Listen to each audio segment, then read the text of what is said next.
یہ صحابی بیان کرتے ہیں عبداللہ بن عمر رضی اللہ تعالیٰ عنہ، جب آقا علیہ السلام نے ارشاد فرمایا کہ میرے صحابہ، دو خصلتیں ایسی ہیں کہ اگر اس پہ بندہ عمل کرے تو جنت اس کے لیے بڑی سہل ہو جائے گی، بڑی آسان ہو جائے گی۔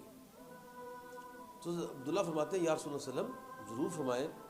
کہ وہ دو خصلتیں کون سی ہیں جس پہ انسان عمل کرے تو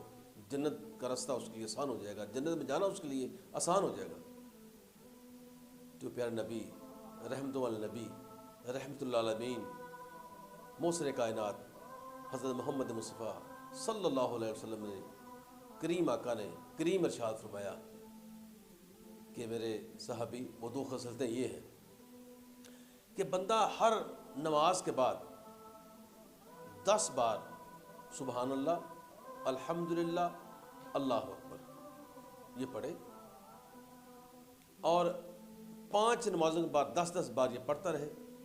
اور اس کی تعداد اللہ تعالیٰ کے حضور وہ جب پڑھے گا تو وہ 50 ہوں گی، لیکن اللہ تعالیٰ اس کو 500 تک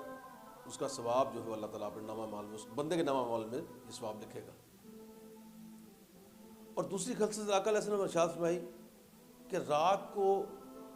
جب انسان سونے کے لیے بستر پہ جائے تو آقا فرماتے ہیں وہ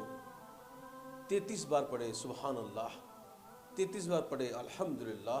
اور 34 بار پڑھے اللہ اکبر۔ تو آقا فرماتے ہیں یہ تعداد میں 100 بار ہوگی،